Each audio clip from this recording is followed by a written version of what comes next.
Pues buenas tardes y bienvenidos a la introducción al Antiguo Testamento.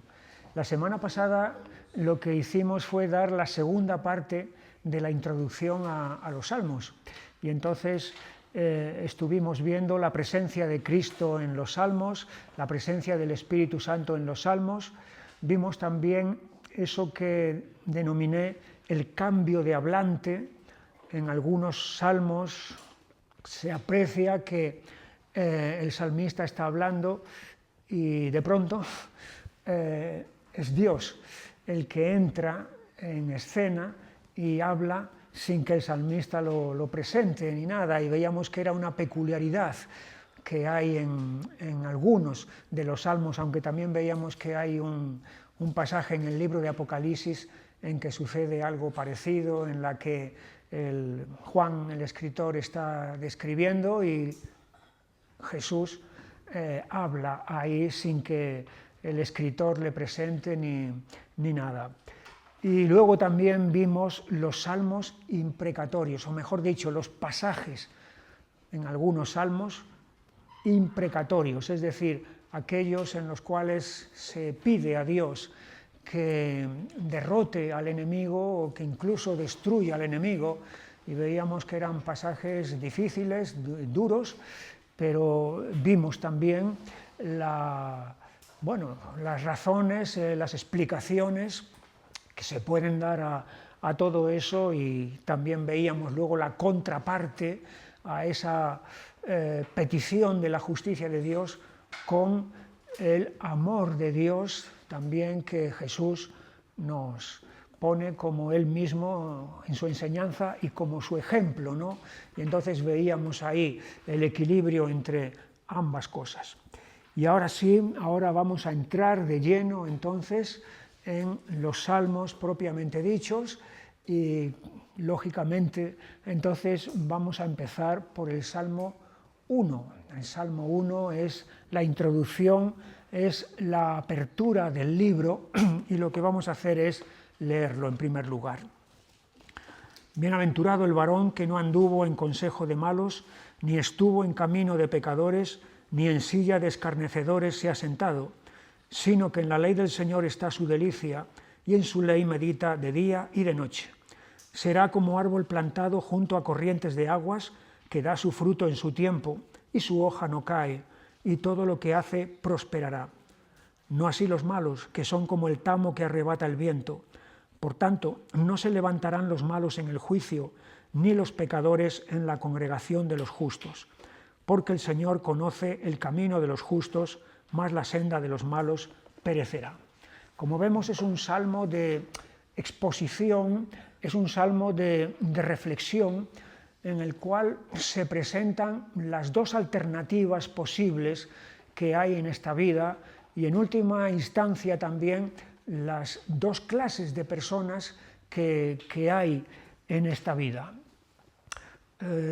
Hay un dicho o una idea popular de que en esta vida hay muchas sendas y hay muchos caminos, hay una variedad de ellos y de posibilidades, etc. Pero lo que aquí el Salmo está diciendo es que no hay una variedad ni muchos caminos, sino que en realidad hay únicamente dos caminos. Un camino que es el camino del bienaventurado y de la bienaventuranza, y otro camino que es el de la perdición.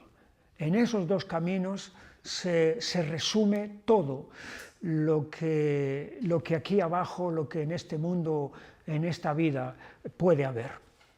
Y de hecho este salmo concuerda con esta idea, esta enseñanza que nos transmite, concuerda con otras partes tanto del Antiguo Testamento como del Nuevo Testamento. Si vamos un momentito al libro de Deuteronomio, al capítulo 30 y versículo 15,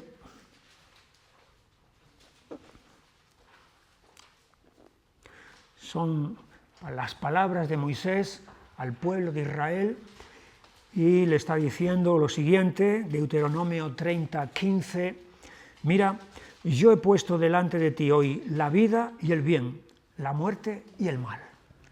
Así que hay dos alternativas, dos opciones. Una es la vida y el bien y la otra es la muerte y el mal. Y esas dos opciones dependen de la actitud que se tenga hacia la palabra de Dios. Si hay una actitud de obediencia, entonces eso va a significar vida y bendición, y si hay una actitud de desobediencia, eso lo que va a traer es muerte y perdición. Así que allí estamos viendo que coincide con lo que el Salmo 1 nos está mostrando también. Pero cuando vamos al Nuevo Testamento nos damos cuenta de que es lo mismo. Allí tenemos en el Evangelio de Mateo, en el capítulo 7 y versículo 13, está hablando Jesús: entrad por la puerta estrecha, porque ancha es la puerta y espacioso el camino que lleva a la perdición, y muchos son los que entran por ella. Porque estrecha es la puerta y angosto el camino que lleva a la vida, y pocos son los que la hallan.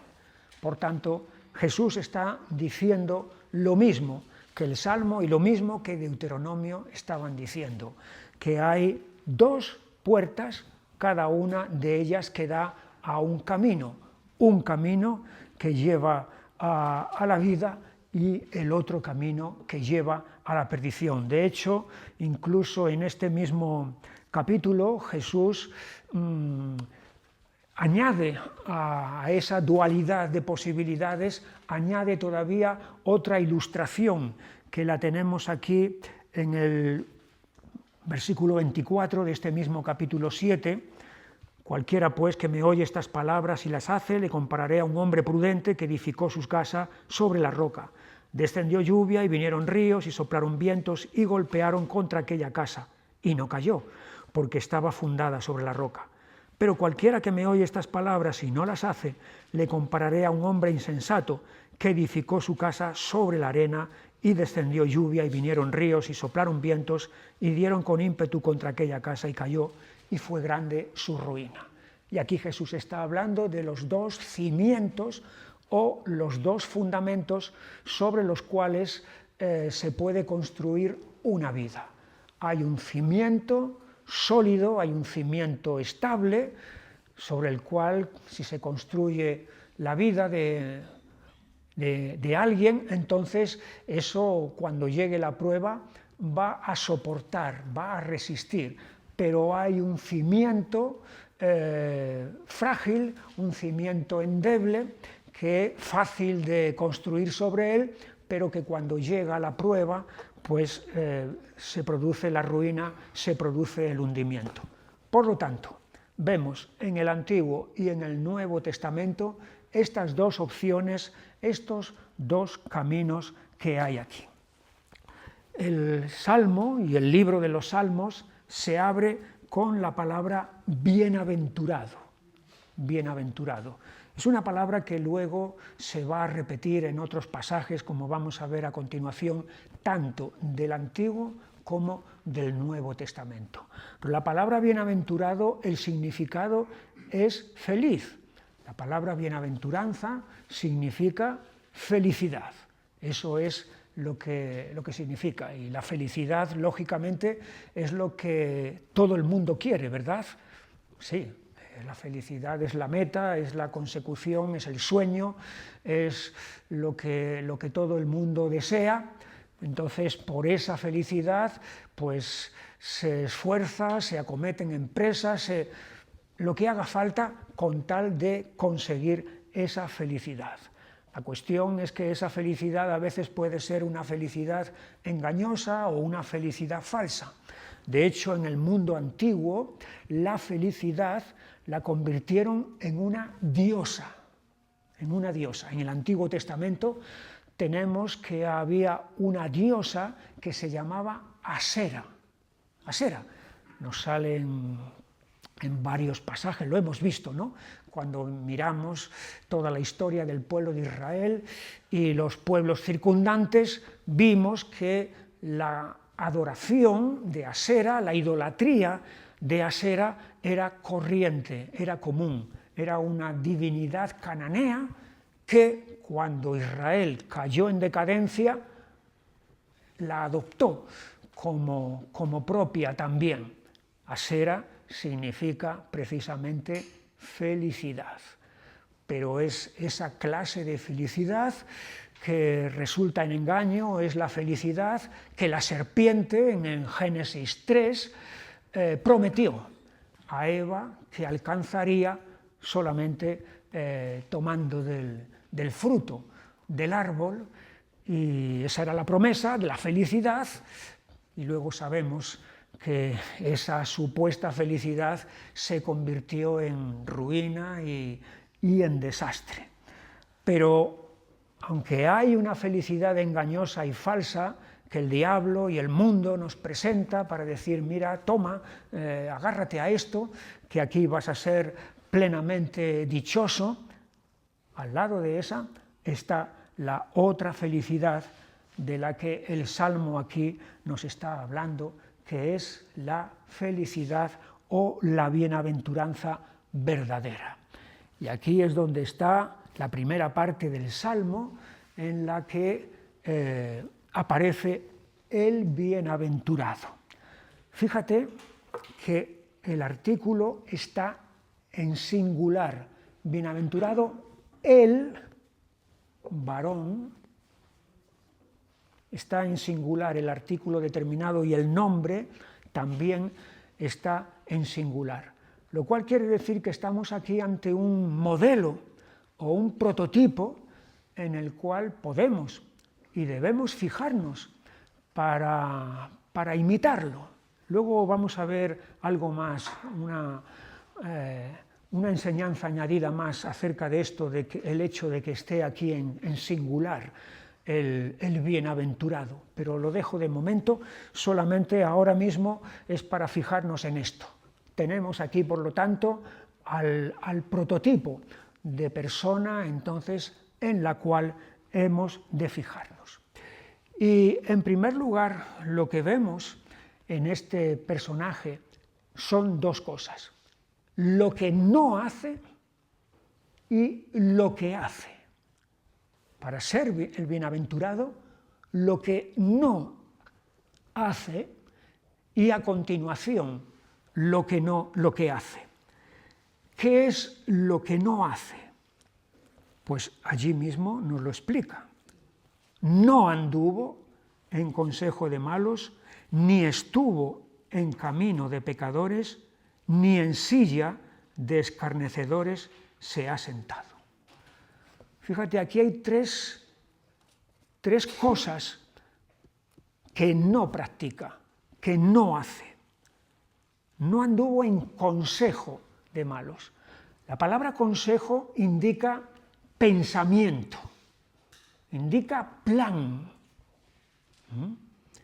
No es en el sentido de cuando decimos nosotros, mira, te voy a dar un consejo, te voy a aconsejar esto. No. Esta palabra consejo aquí tiene que ver con eso, con el pensamiento, con el propósito, con el plan. Y el bienaventurado aquí, el varón este, no anduvo en ese consejo. No está metido en eso. Ni estuvo en camino de pecadores. Fíjate, el consejo tiene que ver con el pensar, pero el camino tiene que ver con el recorrido, con la costumbre, con algo que uno hace no simplemente una vez o esporádicamente, sino algo a lo cual se ha aferrado y lo ha hecho su hábito, su modo de vida. Eso es lo que indica la palabra camino. Y luego ahí tenemos también, ni en silla de escarnecedores se ha sentado. Y aquí tenemos entonces que sentarse implica compañía. Sentarse indica participación con otros.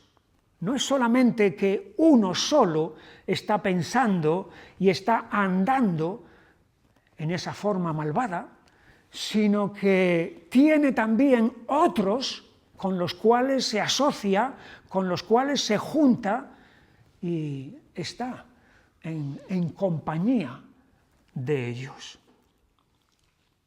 Vemos aquí entonces hay un progreso para el mal, porque las frases van cada vez avanzando.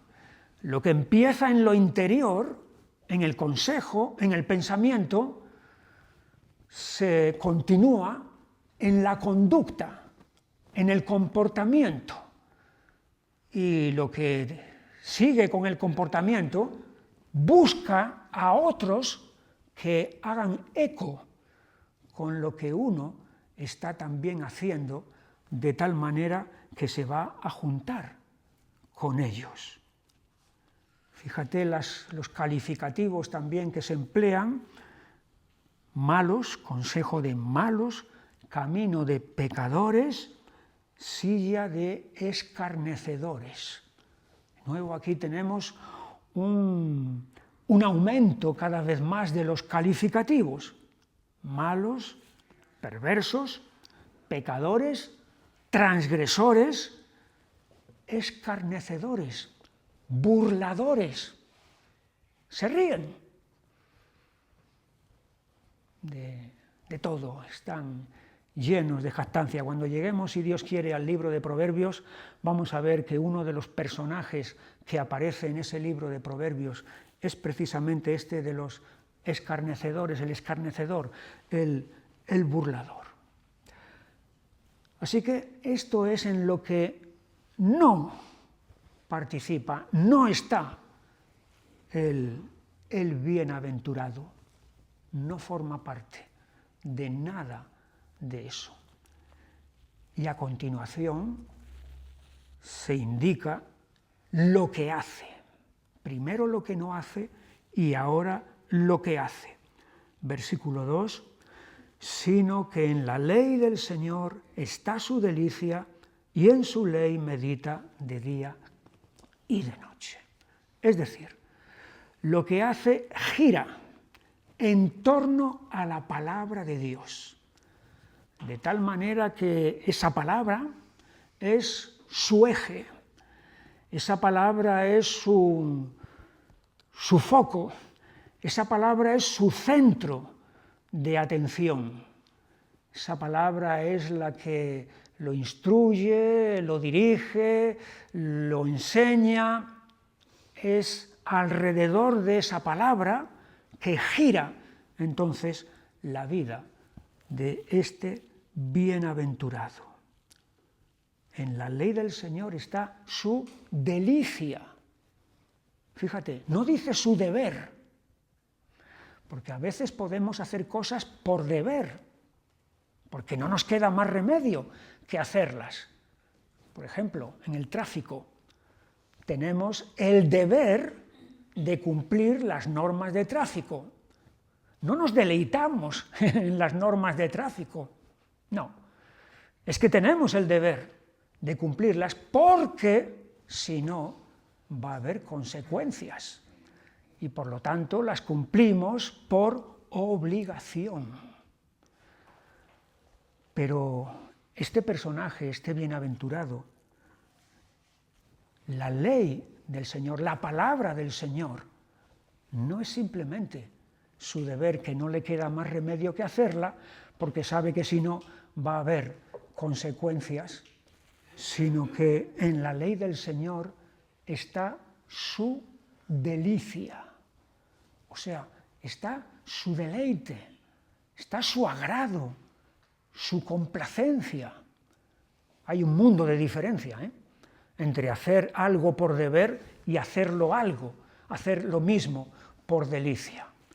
Y esto es precisamente lo que aquí se nos está diciendo.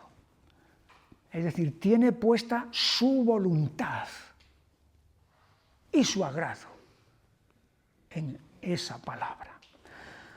En ese sentido, este personaje se parece al que describe el Salmo 119 en el versículo 97. El Salmo 119 es ese monumento espiritual y literario que cuando llegue el momento, si Dios quiere, nos detendremos en ese salmo. Pero fíjate, 97. Oh, cuánto amo yo tu ley. Todo el día es ella mi meditación. Cuánto amo yo tu ley. Y es evidente que si la ama es porque en esa palabra tiene su corazón y en esa palabra encuentra su deleite, su delicia. En la ley del Señor está su delicia y en su ley medita de día y de noche. Meditar es diferente a leer y es muy diferente a leer corriendo, a leer deprisa. A veces podemos leer algo muy deprisa y pasados 5 minutos ya no nos hemos acordado de nada de lo que hemos leído, porque nada se nos ha quedado a causa de las prisas. Pero meditar es, por supuesto, leer, pero es más que leer, porque indica pararse e indica reflexionar y supone tomar tiempo para absorber, para recibir la profundidad y la riqueza que hay allí.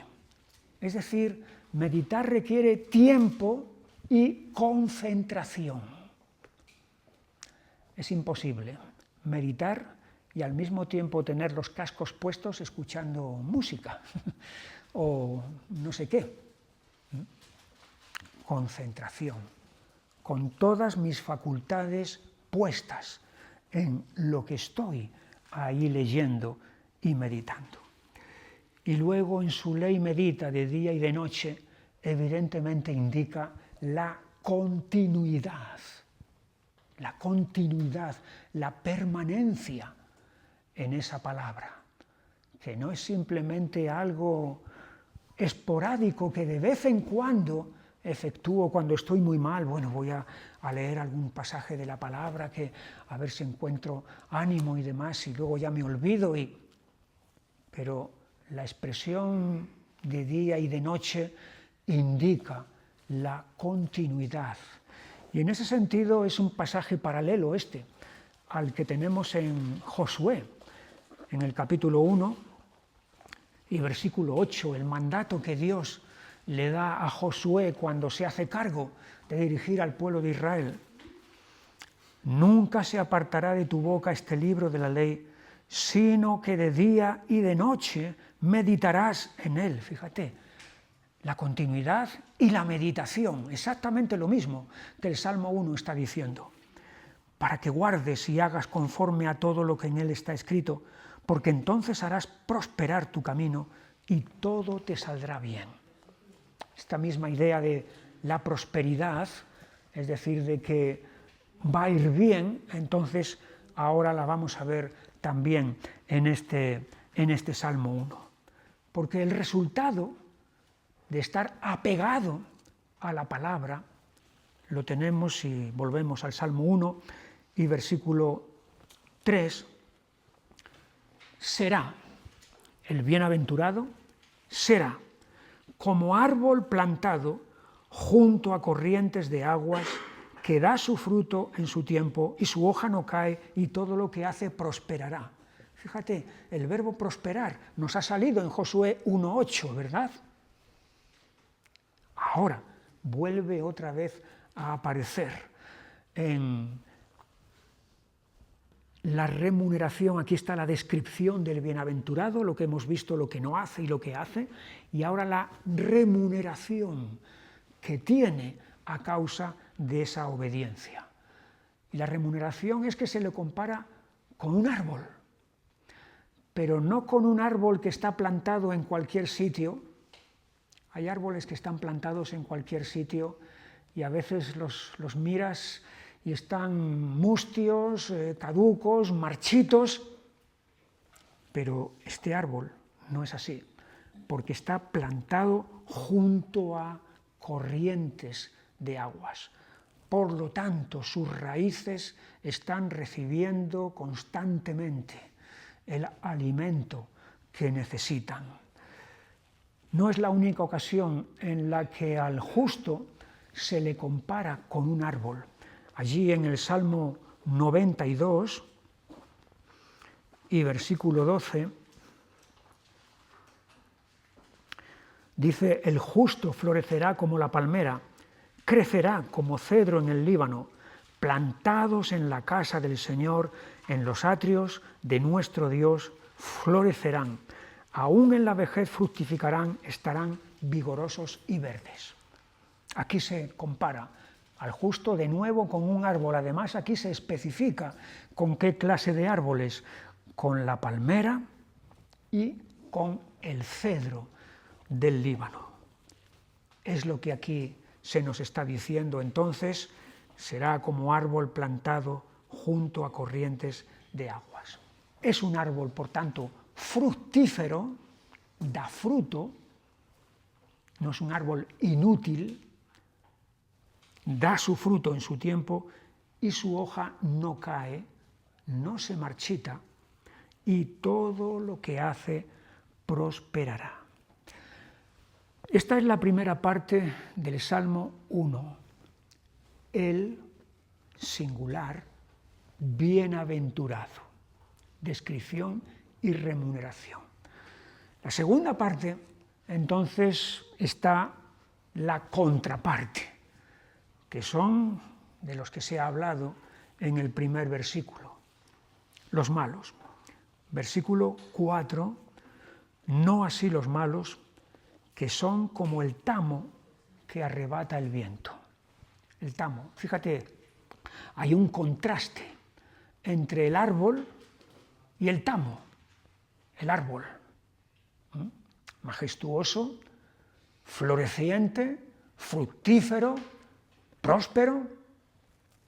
El tamo es esa, cuando se trilla el grano, el trigo, la cebada o lo que sea, lo que no es grano es precisamente toda esa pajilla que se termina convirtiendo en un polvillo menudo que no sirve para nada y que de hecho el aire se lo lleva. Así que el tamo es algo totalmente inservible e inútil, al contrario de lo que es el árbol, que permanece.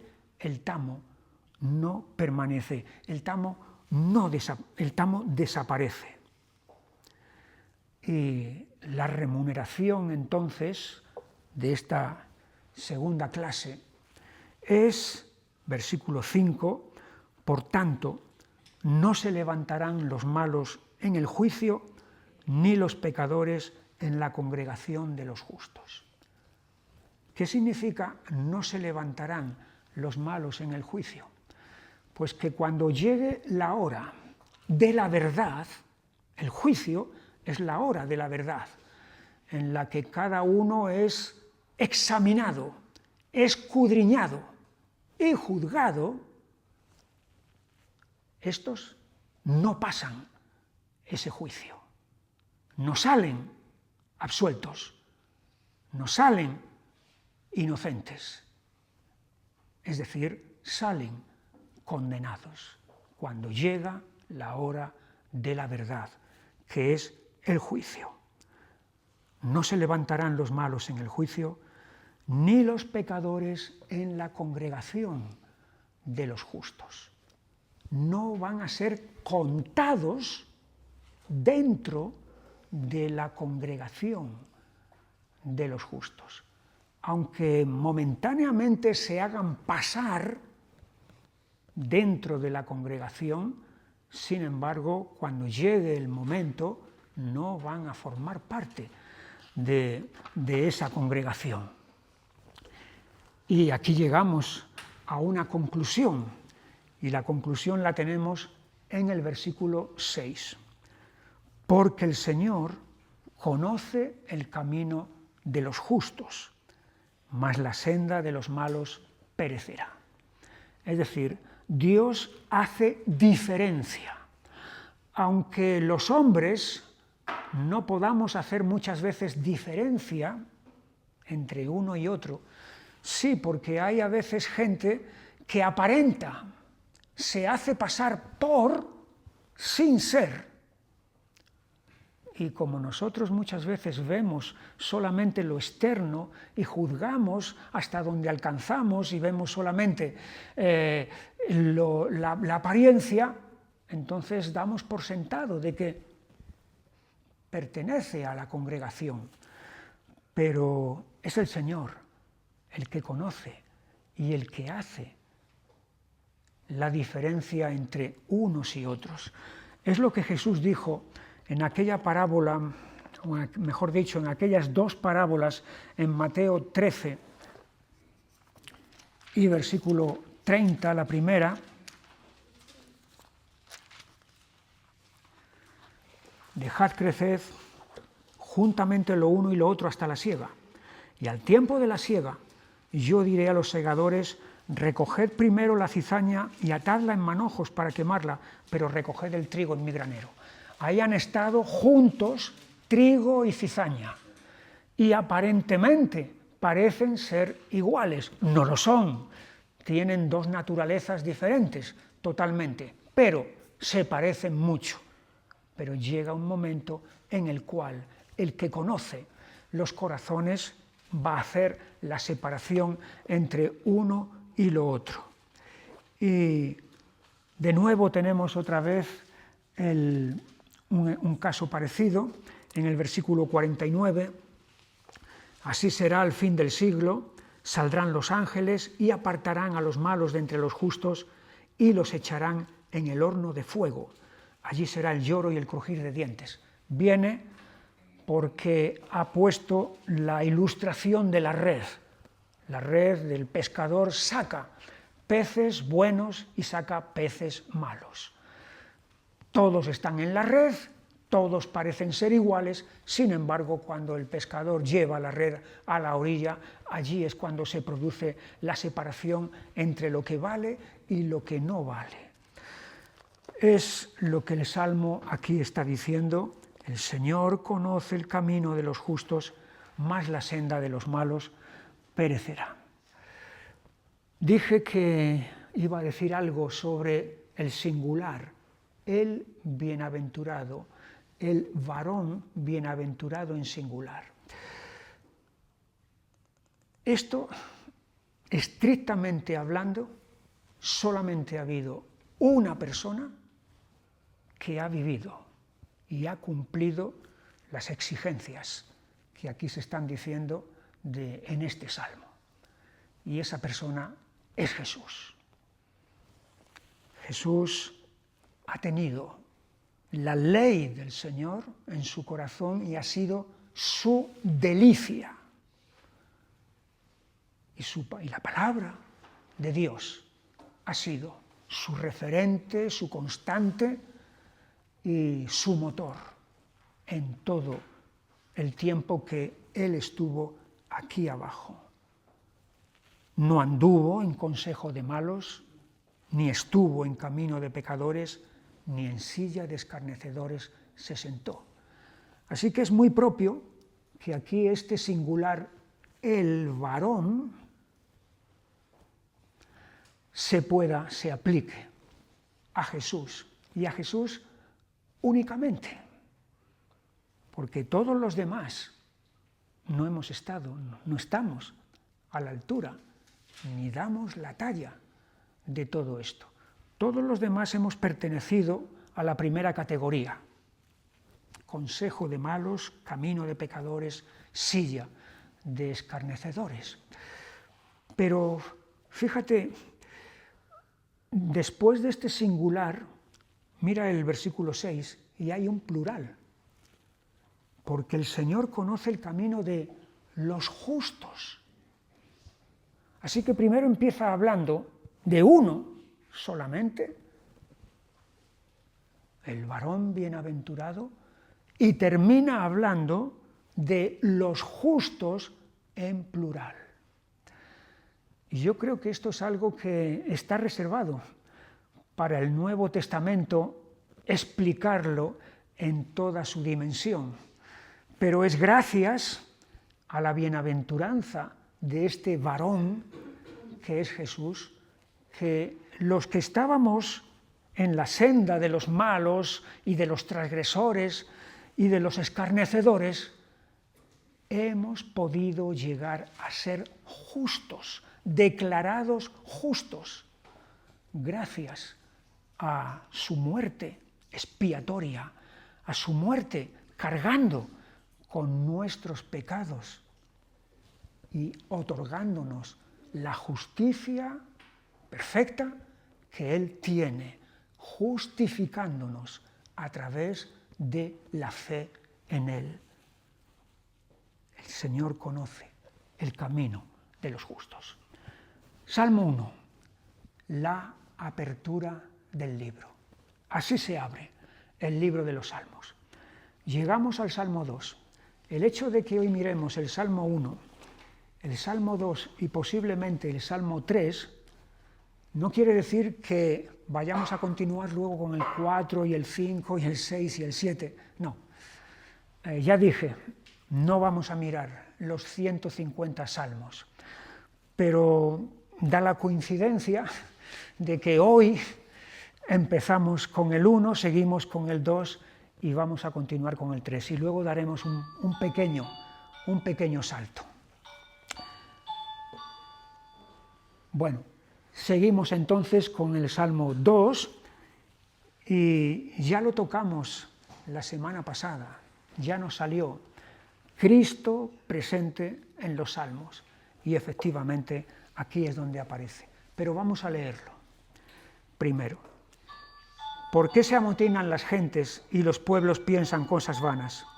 Se levantarán los reyes de la tierra y príncipes consultarán unidos contra el Señor y contra su ungido, diciendo: rompamos sus ligaduras y echemos de nosotros sus cuerdas.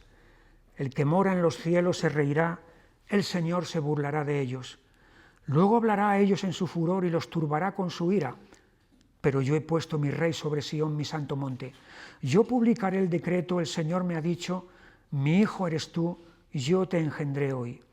Pídeme y te daré por herencia las naciones y como posesión tuya los confines de la tierra. Los quebrantarás con vara de hierro, como vasija de alfarero los desmenuzarás. Ahora pues, oh reyes, sed prudentes, admitid amonestación, jueces de la tierra. Servid al Señor con temor y alegraos con temblor. Honrad al Hijo, para que no se enoje y perezcáis en el camino, pues se inflama de pronto su ira. Bienaventurados todos los que en Él confían. Aquí tenemos otra vez de nuevo la palabra bienaventurado, que por cierto dije antes que había algunos ejemplos de esta palabra y al final se me ha olvidado citarlos. Este es un caso, bienaventurados, en el versículo 32 y versículo 1, ya que estamos, me he acordado ahora de esto, 32:1, bienaventurado aquel cuya transgresión ha sido perdonada y cubierto su pecado. Y luego tenemos, aparte de otros pasajes en el libro de los Salmos, luego tenemos las bienaventuranzas en el capítulo 5 de Mateo. Bienaventurados los pobres en espíritu, bienaventurados los que lloran, bienaventurados los mansos, bienaventurados. 8 bienaventuranzas. El libro de Apocalipsis también habla de los bienaventurados. Así que muchos ejemplos de bienaventuranza. Pero ahora volvemos otra vez de nuevo a donde lo habíamos dejado, en este Salmo 2. Y aquí salió, ¿os acordáis? En primer lugar, la presencia de Cristo en este Salmo, los versículos 7, 8 y 9, y luego también el cambio de hablante. El cambio de hablante, de que primero es el salmista el que está hablando y luego allí en el versículo 6 dice, pero yo he puesto mi rey sobre Sión, mi santo monte, lo cual indica que ya no es el salmista el que habla, sino que es Dios mismo el que está hablando. He titulado el Salmo 2, el reino combatido y establecido. Y efectivamente, se puede dividir en 4 partes este salmo. La primera porción serían los rebeldes, porque hay una rebelión que el salmo está describiendo. Después viene la intervención de Dios. A continuación viene la intervención del ungido de Dios, el Mesías, y después el salmo termina con una exhortación. Comenzamos. El salmo describe una insurrección general, una rebelión general. Es una rebelión que es irracional, que no tiene verdadera causa. Por eso comienza la pregunta, ¿por qué se amotinan las gentes y los pueblos piensan cosas vanas? No hay razón, no hay motivo para esta rebelión. Y por eso se trata de una rebelión que va contra la razón, es irracional. Es una rebelión inútil. ¿Por qué se amotinan las gentes y los pueblos piensan cosas vanas? Vanas, vacías, inútiles, que no tienen consistencia, que no tienen peso y no van a tener ninguna trascendencia. Es una rebelión extensa. Gentes, ¿por qué se amotinan las gentes y los pueblos piensan cosas vanas? No es simplemente una rebelión de unos pocos o de una nación en un determinado lugar, sino que son pueblos, gentes y naciones los que se han sumado a todo este acto aquí. Es una rebelión de conspiradores. Los pueblos piensan cosas vanas, están conspirando, están tramando planes en esa rebelión. Es una conspiración unida. Versículo 2. Se levantarán los reyes de la tierra y príncipes consultarán unidos. No es cada uno por su lado, sino que se han puesto de acuerdo. O sea, hay una solidaridad de los rebeldes, pero solidaridad entre ellos. Se apoyan mutuamente en este proyecto de rebelión. Es una rebelión perversa, porque es contra el Señor y contra su ungido. No es una rebelión contra un tirano, no es una rebelión contra un opresor que los está aplastando y dominando, sino es una rebelión contra el mismo Dios y su representante. Fíjate que aquí se nombra además en el versículo 1 gentes y pueblos. En el versículo 2 se menciona reyes y príncipes. O sea, son los mandatarios y los mandados, los gobernantes y los gobernados, todos a una en esta rebelión contra Dios, contra el gobierno de Dios. Este es el pasaje que en el libro de los Hechos los discípulos van a presentar en su oración a Dios cuando son amenazados.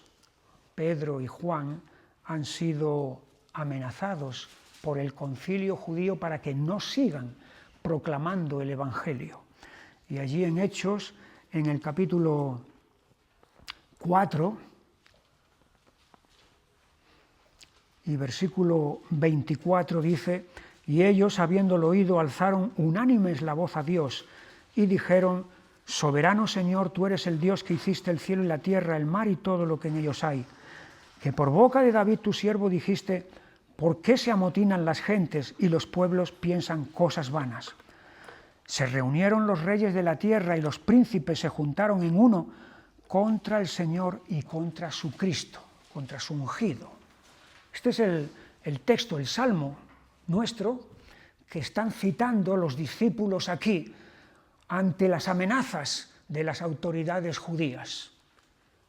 Y a continuación, fíjate el versículo 27, porque verdaderamente se unieron en esta ciudad contra tu santo Hijo Jesús, a quien ungiste, Herodes y Poncio Pilato, con los gentiles y el pueblo de Israel. Así que gobernantes, Herodes, Pilato, y gobernados, los gentiles, o sea, los no judíos y el pueblo de Israel, todos a una contra el ungido de Dios, contra Jesucristo. Este es el pasaje del que ellos van a echar mano. Entonces ven reflejado perfectamente el Salmo en los acontecimientos que han ocurrido con la condena y la muerte de Jesús a mano de las autoridades y también del pueblo. Por cierto que este escenario de rebelión contra Dios y contra su gobierno no se termina ahí. Eso es una constante a lo largo de la historia. Y de hecho, en el último libro de la Biblia, en el libro de Apocalipsis, vemos que aparece de nuevo otra vez esta rebelión. En el capítulo 19 y versículo 19, y vi a la bestia, a los reyes de la tierra y a sus ejércitos, reunidos para guerrear contra el que montaba el caballo y contra su ejército.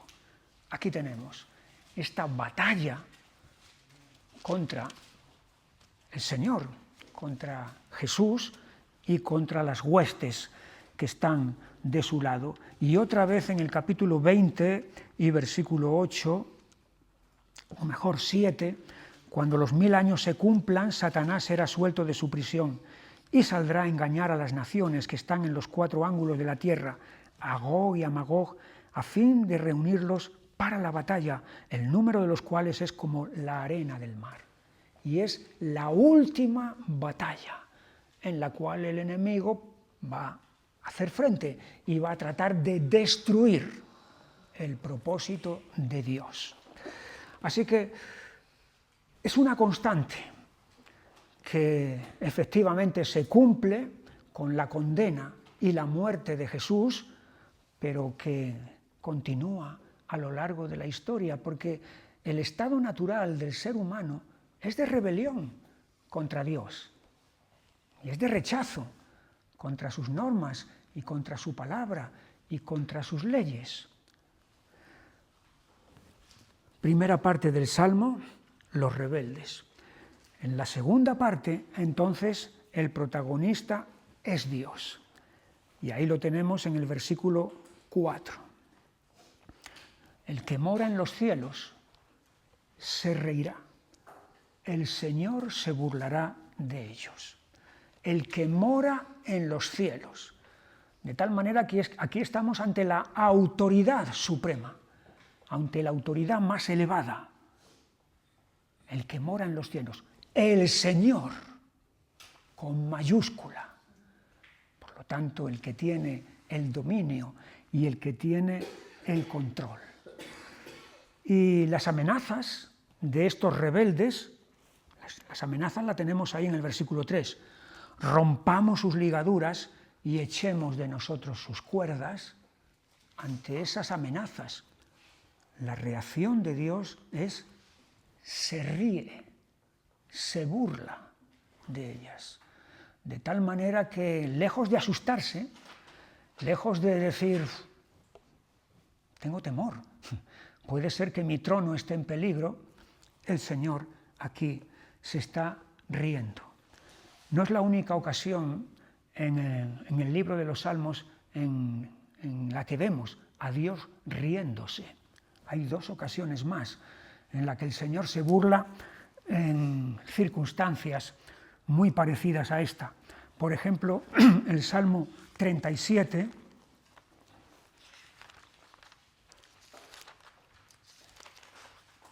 y versículo 13,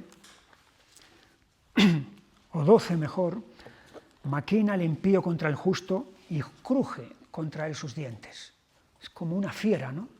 Cruje contra él sus dientes para tratar de devorarlo, de destruirlo. El Señor se reirá de él porque ve que viene su día. Así que ante toda esta amenaza y todo este peligro, Dios está riendo. Y en el Salmo 59 y versículo 8,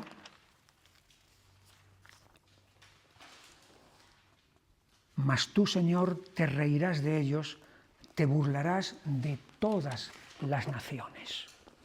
Otra vez de nuevo, ante el peligro y la amenaza que las naciones presentan a Dios. El que mora en los cielos se reirá, de tal manera que su autoridad es inmutable, inmutable. No se altera, no entra en pánico por eso, esa rebelión tan poderosa y unida. Luego, versículo 5, hablará a ellos en su furor y los turbará con su ira. Aquí tenemos esa autoridad poderosa, los turba y justa de Dios con su ira.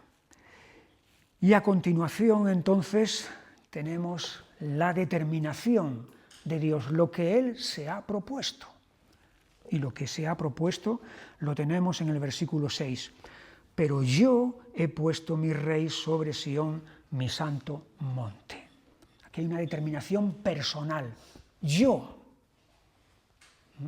no necesito de apoyos, no necesito de mayorías para sacar adelante mi propósito.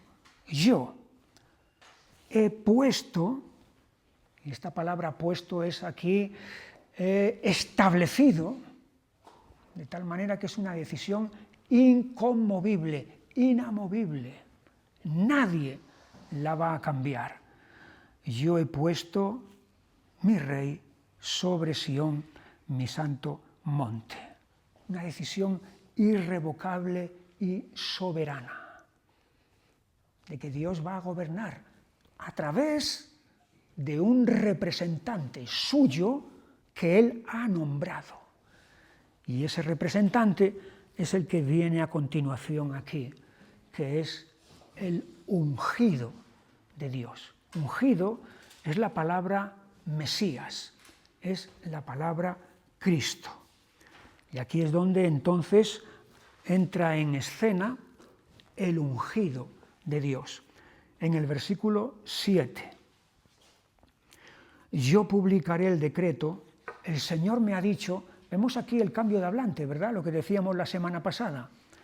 En el versículo 6 ha hablado Dios y ahora en el 7 es el ungido de Dios el que está hablando.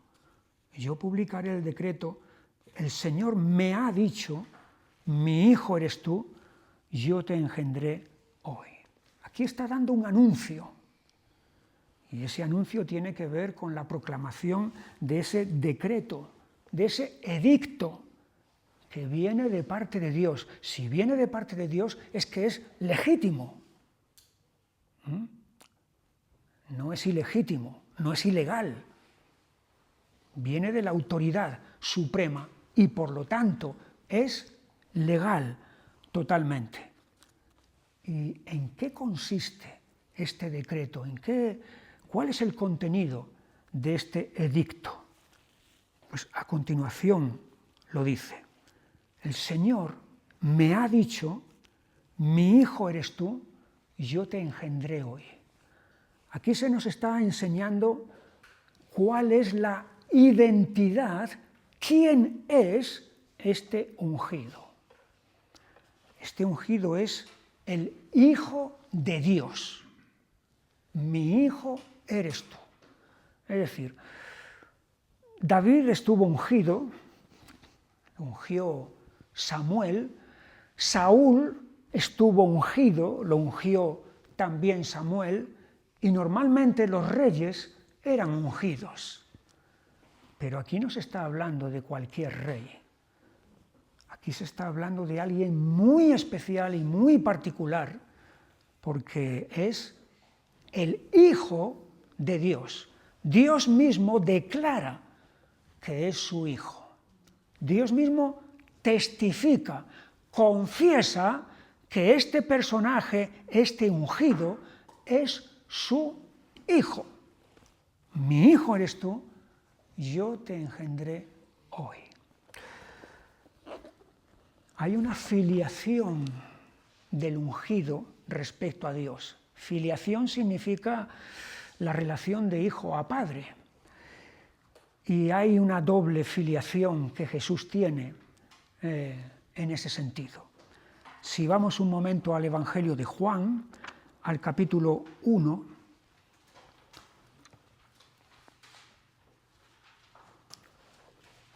y versículo 18, dice, a Dios nadie le vio jamás. El unigénito Hijo, que está en el seno del Padre, Él le ha dado a conocer. Fíjate, el unigénito. Esta palabra es muy importante, es exclusiva de Juan. La emplea aquí en este Evangelio y también la emplea en el libro de... en Apocalipsis no, perdón, es el verbo. Es aquí donde está la expresión unigénito. Único engendrado por el Padre. Pero esta es una generación, un engendramiento que no ha sucedido en el tiempo, sino que ha sucedido en la eternidad. En la eternidad. De tal manera que el Padre siempre ha tenido un hijo. No hubo un tiempo en el que el Padre no era Padre, porque no tenía hijo, sino que el Padre eterno siempre ha tenido un hijo eterno. El Padre ha engendrado al Hijo, en una generación que no se parece en nada, por supuesto, a las generaciones humanas. No tiene nada que ver. Es una generación que no podemos comparar con nada que nosotros conozcamos. Pero así es como ha sido. El Padre ha engendrado a este Hijo unigénito. La primera generación en la eternidad. Y luego, si vamos al libro de los Hechos, al capítulo 17, perdón, al capítulo 13, y versículo 32, y nosotros también os anunciamos el Evangelio de aquella promesa hecha a nuestros padres, la cual Dios ha cumplido a los hijos de ellos, a nosotros, resucitando a Jesús, como está escrito también en el Salmo 2, mi hijo eres tú, yo te he engendrado hoy. Aquí el apóstol Pablo está aludiendo al Salmo 2 en el que estamos nosotros y está citando ese pasaje, yo te he engendrado hoy, y lo está aplicando a la resurrección de Jesús, a la resurrección. Así que el Hijo ha sido engendrado por el Padre antes de todos los tiempos, en la eternidad, y luego aquí hay una generación que se produce, mi hijo eres tú, yo te he engendrado hoy, en la resurrección, porque por medio de la resurrección se demuestra fehacientemente de que Él es el Hijo de Dios, porque Dios ha hecho algo con Él que no ha hecho con nadie, que es el de levantarlo de la muerte. El ungido es el Hijo de Dios.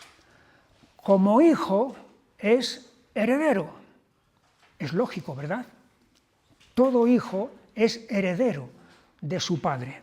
Volvemos al Salmo 2 y versículo 8. Pídeme y te daré por herencia las naciones y como posesión tuya los confines de la tierra. Esta es la herencia que el Hijo recibe del Padre.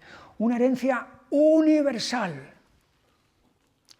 Las naciones, los confines de la tierra. O sea, todo queda como posesión del Hijo. Y luego, además de esa herencia, está el gobierno sobre todas las naciones. Versículo 9. Los quebrantarás con vara de hierro, como vasija de alfarero, los desmenuzarás. Es un gobierno irresistible, al cual nadie puede hacerle frente. No va a haber opositores que tengan alguna probabilidad de derrocarlo o de echar abajo este gobierno, sino que este gobierno va a ser victorioso y va a permanecer para siempre. Es un gobierno irresistible. El ungido de Dios. Y el Salmo termina con una exhortación. Y la exhortación la tenemos allí en el versículo 10. Ahora pues, oh reyes, sed prudentes. Está hablando a los rebeldes, a los que encabezaron la rebelión. Ahora pues, oh reyes, sed prudentes, admitid amonestación, jueces de la tierra. Y la exhortación es a que haya un cambio radical de actitud. Servid al Señor con temor y alegraos con temblor. Es decir, es un sometimiento. Pasar de la rebelión al sometimiento. Es un cambio radical, totalmente. Servid al Señor con temor y alegraos con temblor. Honrad al Hijo, para que no se enoje y perezcáis en el camino, pues se inflama de pronto su ira. Esta palabra que se ha traducido aquí como honrad al Hijo, literalmente es besad al Hijo. Besad al Hijo. Porque hay un sentido en que el beso tiene un matiz de adoración. Es lo que le dice Dios al profeta Elías cuando se queja de que él ha quedado solo y no hay nadie más. Y Dios le dice que se ha reservado 7.000 que no han doblado sus rodillas ante Baal y no lo han besado. Es decir, el beso es un acto de adoración. Me acuerdo cuando yo era niño, en la Iglesia Católica, cuando llegaba la Navidad, entonces, después de la misa, había un acto que se realizaba. El sacerdote tomaba la imagen del niño Jesús, que estaba allí puesta, entonces se ponía allí al frente de la iglesia y entonces todos los que estábamos en la iglesia íbamos pasando besando la imagen. Ese beso era un acto de adoración, evidentemente. Un acto de idolatría, pero de adoración idolátrica que en ese momento se estaba haciendo hacia esa imagen. Besad al Hijo, adorad al Hijo. Es la exhortación que aquí se está realizando a los rebeldes para que se produzca en ellos una conversión, un radical cambio de actitud, para que no se enoje y perezcáis en el camino, pues se inflama de pronto su ira. Bienaventurados todos los que en él confían. Aquí hay una disyuntiva, una alternativa, dos posibilidades. Una, los que perecen, para que no se enoje y perezcáis en el camino. Esa es una posibilidad que hay si no hay arrepentimiento y conversión. Pero la otra opción es bienaventurados, felices, todos los que en él confían. Salmo 2. Lo dejamos hoy aquí y la semana que viene continuaremos con los salmos 3, 8 y 11. Así que vamos a ir leyendo y llenándonos del libro de los salmos. Que el Señor os bendiga y hasta el próximo día. A la memoria las cosas que el Señor hizo por mí, incontables son sus maravillas.